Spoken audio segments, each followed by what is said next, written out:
Hi, everybody. Welcome to Keijsers Koning YouTube channel. We all know, I interview artists about their solo shows and their work practice. And today we're joined by Brent Birnbaum and his solo show, which is right behind me, which is Puppies and Trolls and Giraffes, Oh My, which opened on March 30th and will be closing on May 4th of 2024. Brent Birnbaum was born and raised in Dallas, and after his stay at UNT in Texas, where he got his BFA in interior design, he left to Boston, where he received a post-baccalaureate at SMFA and then got his MFA at SVA. He stayed in New York for about 18 years and achieved quite a few things besides his art career as far as art making. He also ran various iterations of artist run spaces like Topless Gallery at the Rockaways. He's always at the forefront of finding bizarre spaces and making his own mark in it. And a couple of years ago, right around COVID, he came back to Dallas and he's making his mark here. We'll be going a little bit into who, why, what, and where. But I think to open up the conversation, I want to just discuss the choice of material that you do, how you got there, get those kind of technical things out of the way, because that's going to lead us to the great kind of meaty conversation I want to have, which is the fun part. So without any further ado, I'll let Brent probably fill in his bio that I just gave. But please, Brent, welcome. Thank you. Happy to be here with you and dissect the show and my career for a little bit. Well, my bio is way too long to get into. I can just jump into the materials of my material choices have been consistent for decades, and even before I consider myself an artist. This interest in the domestic object, I thought that this interest I had would be best served through interior design. I have always been influenced by space, architecture. You could see that with the project spaces I've been running. But even as a young kid, I was saving objects and I didn't know why. I just felt a draw to them and like there was something more happening, or there was potential for more to happen. And I didn't know what that meant. Interior design seemed like the right path. While I was finishing that up at North Texas, I was interning at an interior design firm in Dallas by the Galleria, and I was doing AutoCAD for my boss. Is that right? AutoCAD. Yeah, I was at the cusp of learning how to make blueprints and learn AutoCAD. I was in the middle of that transition, so I learned both. Long story, a little shorter, my boss told me I was too good for this, go do something else. And around that time, I was reading, it seems so cliche, but it's true.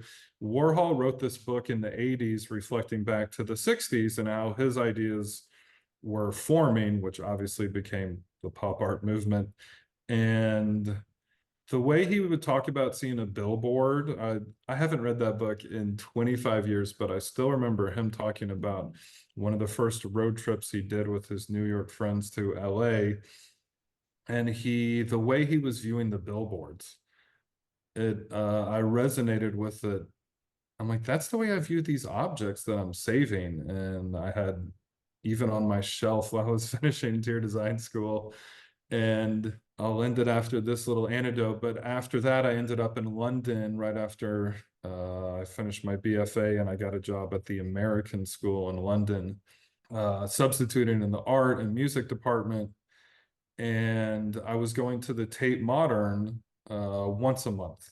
I love the cafe there. I was just absorbing the culture. I wasn't even considering, I was making things again after a little falling out with my high school art teacher, which derailed me for a bit. But I saw a Mark Dion show and a Gabriella Roscoe show, and those shows combined with reading the Warhol book changed my life. That's when everything clicked. I'm like, this is the path I'm supposed to be on. Mm. Mark Dion had shown this beautiful dark wood cabinet, glass doors, drawers filled with objects that he had divers scrape off the bottom of the Thames River. And then he organized them by subject matter and color. And I'm like, wow, this is my brain. And then Gabrielle Roscoe had two pieces, a billiards table with balls and pool cues. Is that what the stick's called? And you could play it, but there are no pockets. And then he also had a ping pong table, two of them in the shape of a plus sign, and there was a pond in the middle, and it was called Ping Pong Pond. And you could play with people, strangers walking by, and everything just came together in my head. I did a lot of performance work, interacting with the viewer became an interest, these domestic objects, everything just, well, the stars aligned at that moment. And then here we are, 23 years later. Do you think the performance was also kind of a way to break free from structural thinking, to really like shed the skin, the interior design aspect, and thinking about form and just really just being you, making you the form within a setting? It's an interesting perspective. I think it was shedding Dallas in general, not necessarily interior design. I felt sheltered growing up here, and my ambitions were large and my confidence was large, and I felt like I wanted to push people's buttons. And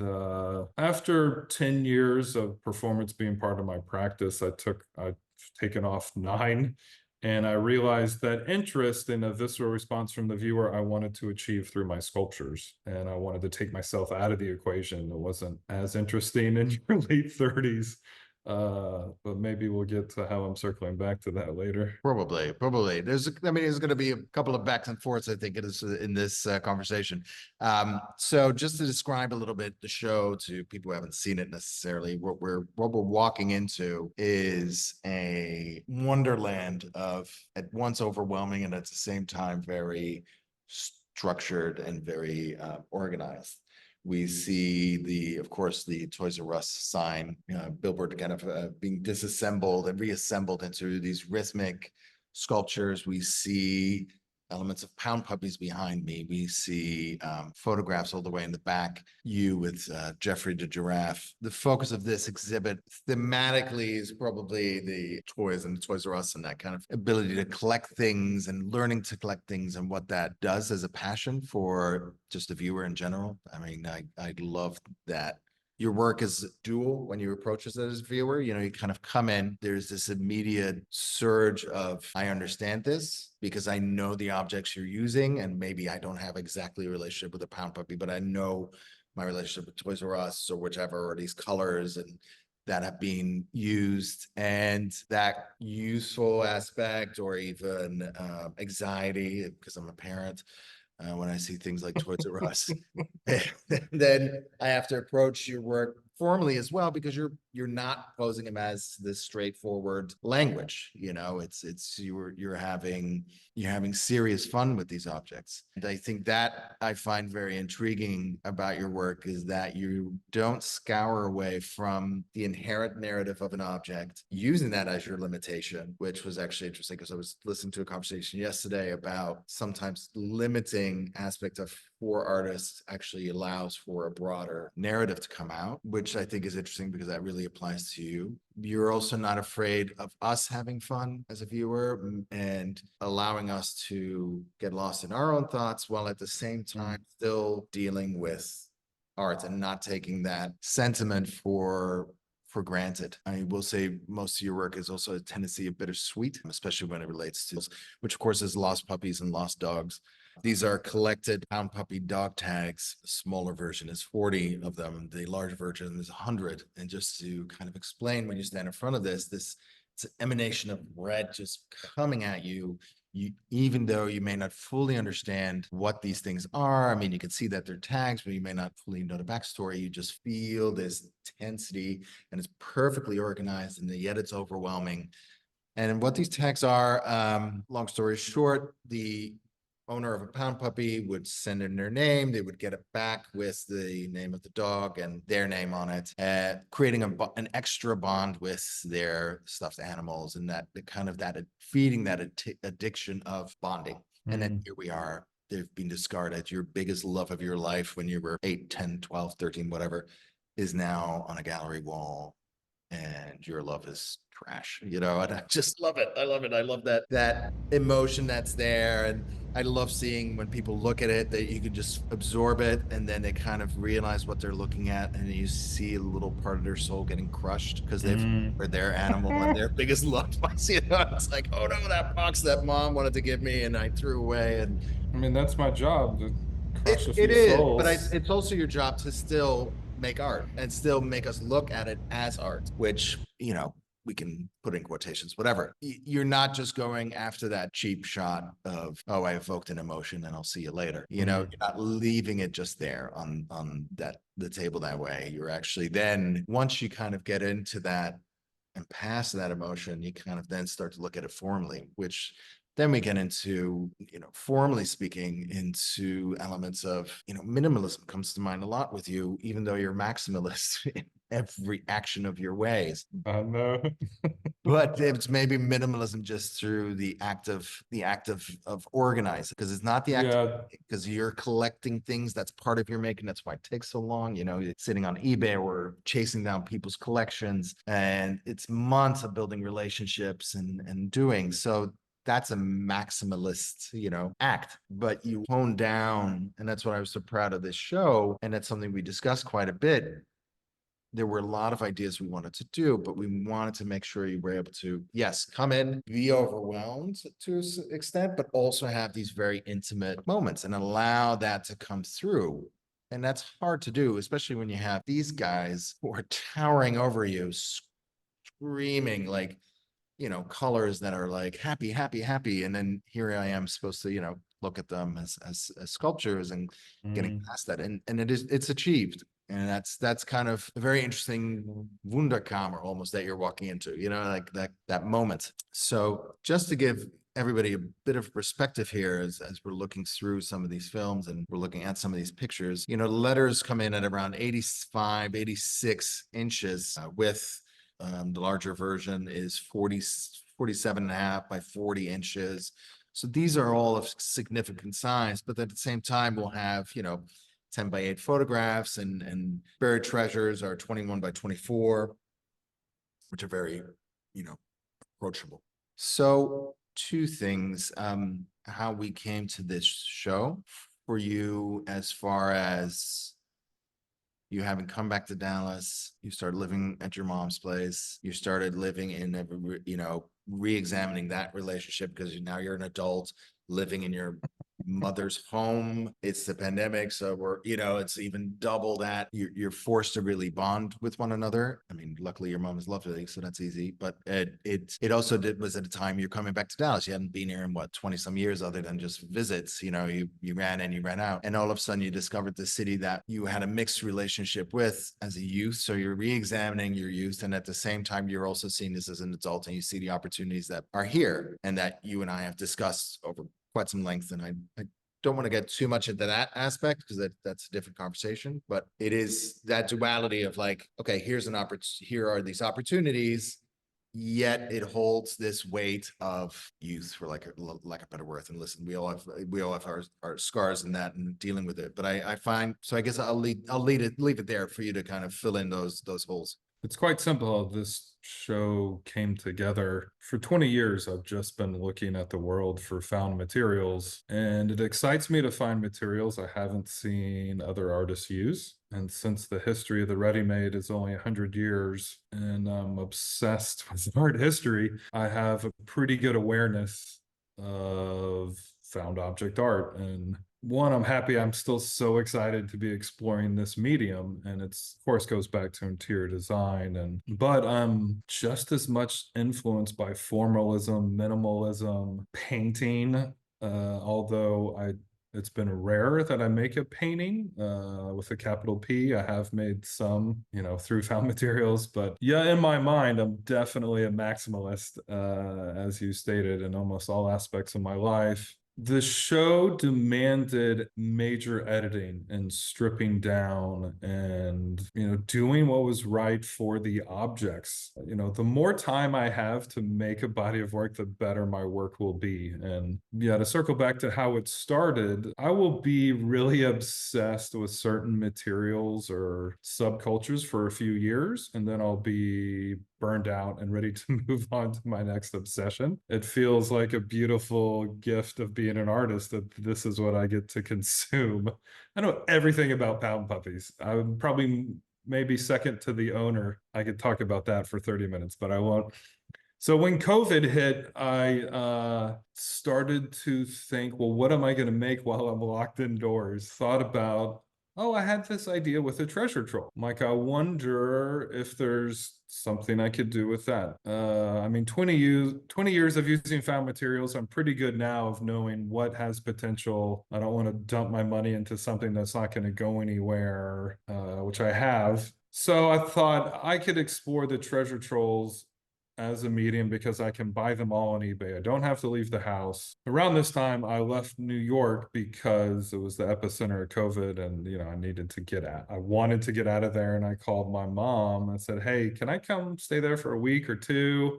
Things are crazy here." And she welcomed me with open arms, and that turned into 6 months of living there. And that was my first time to live in Dallas, and especially, well, to be back in my childhood home since 1996. And I left when I graduated high school. I did go to North Texas, pretty close by. But anyways, I started making these sculptures on her dining room table and her kitchen table. I was making two with two different sizes, a 2.5-inch troll and a 4-inch troll. And what happens a lot in my work is I think I'm really onto something, and then I realize they need to be combined and make one. I wouldn't say more is always better, but sometimes with my work. And so I ended up making this treasure troll sculpture that just went on the ground out of over 1,000 treasure trolls, and I made it 6 feet in diameter to reference the time that I made it. This was obviously the space we were supposed to apply when we're social distancing from one another. And I like bringing in little details like that in my work, even if the viewer won't get that. I like layering on meanings and bringing in the zeitgeist, whatever's happened in the world, because it just comes in. I can't not be an artist of my time. Well, I want to interrupt for 1 second because I actually do think you do, as a viewer, get that sense. You may not logically understand it, but I think that's the element of your interior design or knowledge of that. You understand space really well, and that, equidistant between the 6 foot. I mean, you even have it with the pound puppies, the wishing well. There is this clove and distance of sensing space and awareness of space. I think it was as a world, it was the first time that we all became aware of space amongst ourselves, and as a common language. So I think your work actually does play a lot on human interaction and the way and manipulating that. Definitely. I love manipulating just ever so slightly. Going back to my interest in the domestic object, I just felt there's a power in if you can arrange something in a certain way. And it did start with interior design. Like, I am influencing someone's personal space. I'm influencing their psyche. And that's a lot of power and responsibility. And it can be done through the sizes of rooms, the furniture choices, the fabric choices, the objects you fill your space with. And I just wanted to take that to the extreme. Well, I wanted to just end up on the art side of it, and like, okay, this is my interest. I want to push this as far as I can. I do it within perimeters, and then I'm like, okay, how far can I go with pound puppies? How far can I go with the Toys R Us sign? Create a strong reaction for the viewer as well as for myself. Yeah, I mean, I think especially with the pound puppies, I mean, it's the trolls have their shape, and I think there's the approach to the hair, which are almost like you feel like an abstract sculpture you're looking at, like a textile, and then you don't realize until you're the reveal on the side where you see the actual faces and et cetera. And it's becomes this dealing with an abstract form, and then all of a sudden dealing with the idea of collecting or yourself, or, you know, the joy of that kind of discovery. The intriguing part for me was the pound puppy is just such an odd thing, you know, and the way you've placed it, and I've seen many manifestations of this concept. Brent goes through these various stages of setting up, and it's most of it, there's no inherent structure that helps it, of course, with the trolls there glued on, because otherwise they wouldn't, you know, be adhered. But there's no real interference within the inherent structure of the object. And the pound puppies were getting stacked. And at first it was kind of this like wall piece, and this feeling of emphasizing this feeling of isolation, a barrier. And then eventually it shaped something didn't work. I mean, for you, and you had to build structures around it, and just it felt too forced. It felt too, something was not, the material was not allowing it for you to tell the story this way. And it was really fun to kind of see you struggle with that, you know, fun when quote unquote, but a kind of a joy of like seeing your thought process of like allowing that material to influence you. You accept it, but at the same time, you're still in control. You know, it's not about material. It's not about them. It's still you. And then it became this wishing well. And then what I really liked about it is that for the viewer, you get this weird sculpture, you know, and you have these almost phallic-like tails that are coming about. I don't know who designed that thing, but I will say that the creator, Mike Bowling, was very excited as part of his marketing. He claims sure it he was one of the excited. first. He says it was one of the first gender neutral stuffed animals on the market. Oh, okay. Well, I found that really interesting. yeah, I think you'd prove them wrong, but I mean, it's, and I think also the way, of course, you're playing with it when we're looking at something like Pup's Pad, you know, that you can't go around these kind of butts and these tails sticking out that have the same color. So it just, you know, there is a phallic symbol there. There's sexuality there, which is interesting to bring that into the conversation of stuffed animals, because most of us are thinking, you know, youth, and then it's like sexuality, and we have a very fraught relationship with sexuality and youth in general. I think as a society, the scars we get as youths is the scars we battle with at later age, and kind of sometimes they're even deeper than we're aware of. Can I jump in here? Yeah, no, please do. I, totally agree. And it made sense for me to explore this while living in my childhood home. After my 6 months back in Dallas for the first time at the beginning of COVID, I did go back to New York. And once again, I said, Mom, I'm done. I'm moving. I'm renting my home. I'm just locking the doors on my studio, which I still have in upstate New York, almost 2 years later. And I said, can I crash with you until I find my own place? And that turned into a year and a half. I am in my own adult apartment right now in downtown Dallas. But, at that time, I'd only completed the one treasure troll piece. As you brought up the lack of hardware and structures, sculptures supporting itself was an interest after making numerous installations that required a lot. Lots of hardware, everything was heavy. I've gone through treadmills and refrigerators, and everything's got to be locked in place. And I just wanted to work against myself. Like, what if I do very little? If I strip it down to just the object, no screws,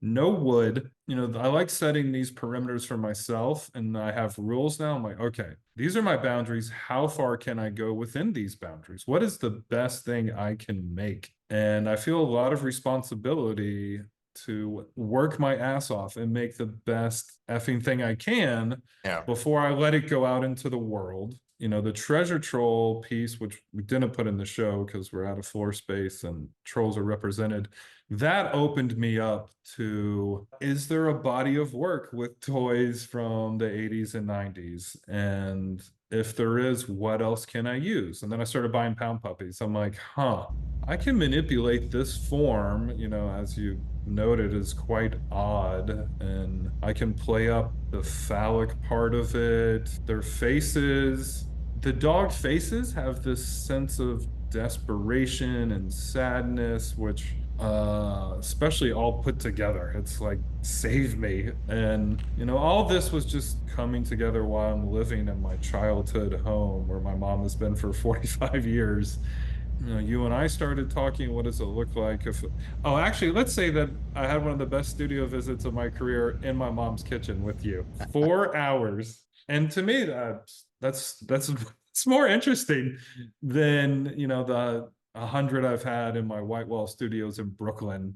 But I learned a lot. Those 4 hours. I learned a lot about your mom. I learned a lot about you. Yeah. For me, this show is just one of your more personal, and I know I'm not the only one that has said that to you. And that's, of course, sometimes hard to hear as an artist because it's like, hey, I always put myself in shows and in the work. But I think just the connection to material, even the rules that you were setting, which you always set for yourself, were very much oriented around your history. I don't even want to say your identity, but your history. Like I'm looking at, for example, these letters, the Toys R Us letters, they were, yes, they were acquired in Seattle. You drove all the way to Seattle, picked them up, and you discovered that they were made in Dallas, but it's all kind of centered on that element of you having grown up. And then, and I think with the pandemic, a lot of us kind of looked back at who are we? What are we? I mean, I guess we had a universal midlife crisis review, and it's like, all joking aside, I think the power of the show is that your presence comes through these objects. And very elegantly so. And I don't know if that's because you just have mastered your language so much better, after 20 some years, or whether it's the material choices that I still don't know. And I might never know. It might just be a presence, and that's fine. That's acceptable. It can be just that these things are emanating something that are connecting to. And I did have to ask myself, I was like, okay, is it because I know you or I share this, jumpstart with you? But I see it in the viewers as well, that they're reading something else there and they can't quite identify it, but they walk out of here knowing they've, for lack of a better word, felt that, And I don't like to be this hoaxy normally with art because I think it's just this like, oh, this is ephemeral thing. But I just think it's more, there's just this this rhythm, this setup that you've created, and it does give a very personal access to you, even through objects that, are what would you say, universal, generic, whatever word we want to use there, but, are common, so to speak. I know you use ready-made a lot, but I don't know if I always look at your work as ready-mades per se, because I think you play with the narrative of the object a lot more than stricter version of ready-mades. I'm thinking like all that stuff. That makes sense. Anyway, that's some. I mean, that's getting into really technical art babble. Let's not get into that. I guess one of my questions to you would be, and I along with this show, there's a piece. It's Jeff Remy. It's kind of the punch in the back, so to speak. It's the smallest piece in the show. You can see it behind me. But once you get to it, you see these very, you posing with Jeffrey Giraffe, who you learned you share a birthday with. You started a couple of years until the bankruptcy of Toys R Us, and documented each year on your birthday with Jeffrey Giraffe. What you see in the show is this, a man dealing with elements of being a child, playing with those things. And I think I find it so interesting, in each year you're kind of progressing into this other being, yet still we have to deal with that. And I find that very speaking. And then this project is getting extended. Well, I'll let you talk more about it, but into this performance and what this performance will be, and how we're looking at, that's going to be documented as far as a video. So it's more of a video performance piece. So why don't I let you discuss a little bit more about that, because that will be going on. The documentation will be during the show, and then we're going to try and screen it in a later date. If you can tell us a little bit more about it, and also just your thoughts why you chose to go back to performance art, but not performing in a public setting like a gallery. Yep, sure. Yeah, the piece wrote that's on the screen, Birthday Boys, started 2 years into me living in New York. I moved there in 2004 for grad school. On my birthday, September 27th, 2006, I decided, well, two things. Occasionally, toys were entering my work. I made a Dante's Inferno piece using Bill and Ted as my, is it Dante and Virgil? It's been a long time since I looked at that, but 2 years into New York, anything and everything was entering the studio. I wasn't really screening what found materials. I thought, oh, I could use that, this. And, now I'm a lot more discerning. But I'm like, I'm going to go, it's my birthday. I'm going to go to Toys R Us and, maybe I'll buy something. Also, this is funny to do when, how old was I? 29? I think that's right. And I'm like, oh, this is inner child work. And so I get there, and Toys R Us is, their marketing scheme this weekend day was to celebrate their mascot, Jeffrey the Giraffe's birthday. And I'm like, oh my God, it's my birthday. So I'm like, of course, I'm going to get my photo taken with him. And then I bought the largest print and cheesy mat that you could, which it says Jeffrey and me in the top left corner. And then I went back every year on my birthday for 9 years until they filed for bankruptcy in 2015, early 2015. So I didn't get one that year. So the series ended in 2014. It's a perfect ending for me. 9 in the series is a perfect number. So this was something I've never shown before. I've just been sitting on it, and I wasn't even, you've seen my studio in upstate New York and different parts of, well, the spaces in Dallas where I kind of put all my materials. I have collections everywhere, downtown Dallas, the Cedars, my mom's upstate New York, and there's lots of collections of materials that hopefully will be future projects. And this I just shelved.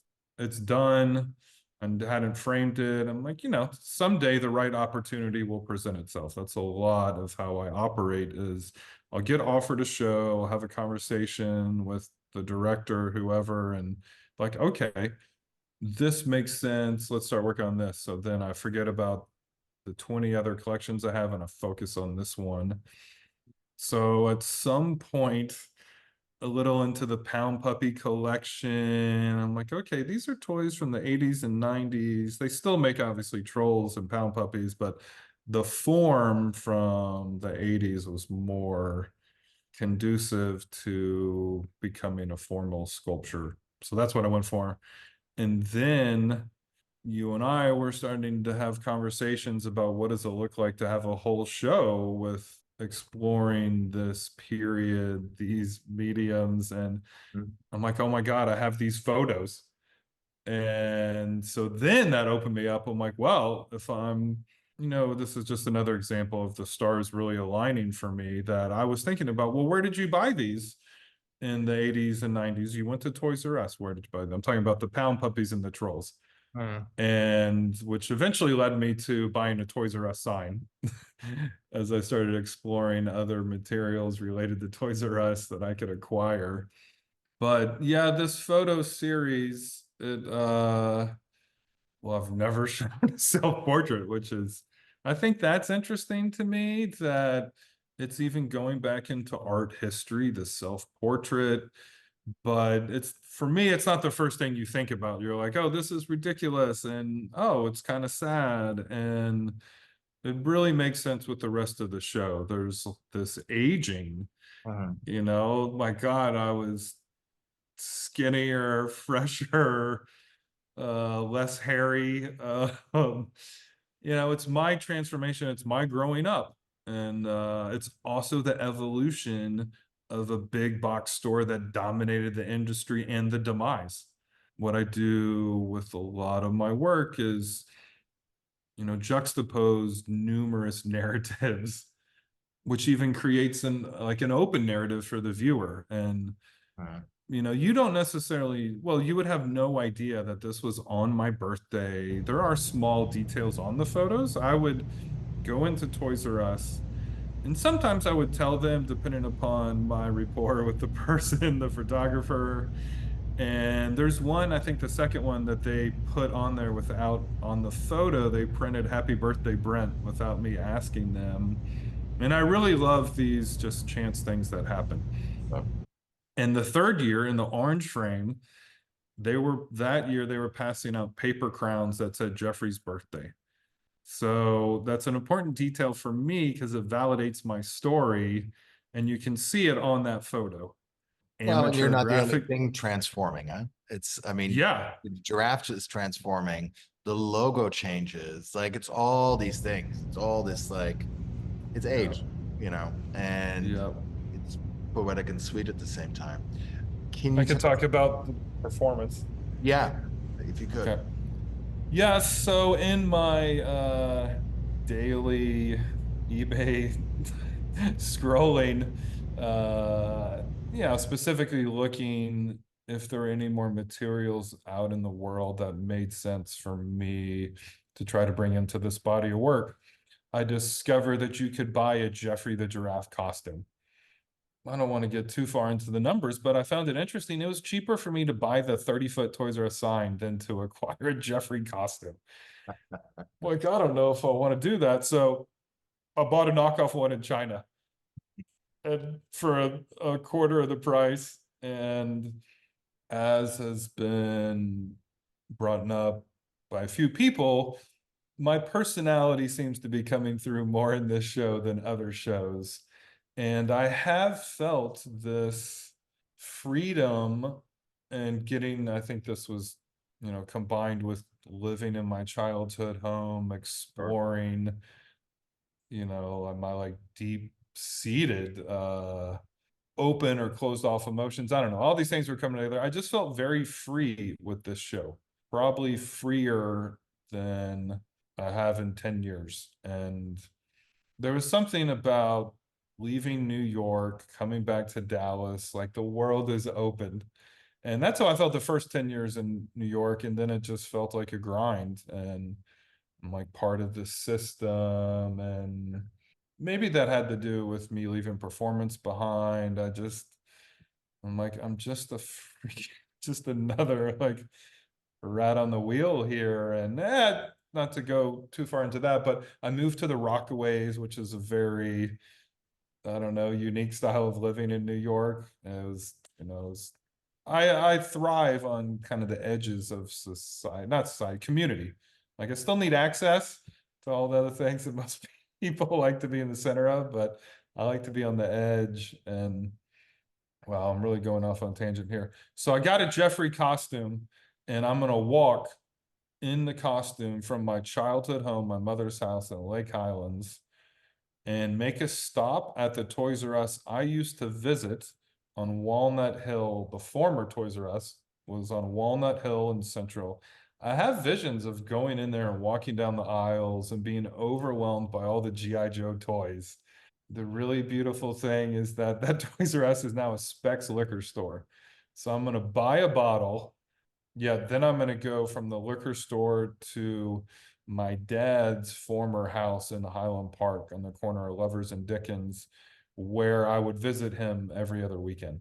So it's a very personal pilgrimage. We'll see how many emotions come up for me. Yeah. Hopefully more emotions than sweat. But I just hope you don't get arrested by Highland Park Police. you're not the first person to say that. That would be Yeah, hysterical. I'm very excited, and this goes back to my original interest in performance. And obviously, it's more ephemeral and easier to do than these labor-intensive sculptures that I end up making. But just that little moment for the viewer thrills me to death. This is why I do this. The person who's driving by, what the fuck, there's an 8-foot giraffe. And just that moment of confusion, maybe joy, Yeah. that's the art for me. It makes me happy that some of those feelings are happening for viewers of this show. Yeah, without a giraffe costume, you could do that walk in 2.5 hours, according to Google Maps. I'm not sure, if I'm honest, how the alcohol is going to play into it, but this show is almost a coming of age story. Yeah. And, me coming back to my childhood home in the city I grew up in, and really being in New York the last 5 years is really romanticizing Texas. And Yeah. I've come back with a lot of energy and pride of my upbringing, and so impressed with the quality of galleries and artists here, and obviously institutions. But I don't know, going on a tangent again, but Yeah, no, but the conversation that can be had here, which is kind of energizing, I think. And definitely, I feel unexpected. like this is, I don't even think new chapter is the right word. It's Absolutely. And I think that'd be a nice way to end this conversation, to a new beginning. And I just wanted to thank your time and this amazing show, which is going to be up till May 4th. The audience has a chance to see it. If not, of course, you'll be able to see some of the videos that we're showing throughout it. And you can always get in touch with us. But Brent, I just really wanted to thank you for your time, giving us a little background into your life. yeah, this was There's fun. only a scratch. We only scratched it. But no, I really appreciate this. And I really appreciate the honesty that you've been able to show with this work. And I think that really resonates. And I've just been a real joy to see people come in here and connect to it, grow with it, feel with it. And that's been a beautiful experience. So for that, I'm really grateful. So I appreciate that.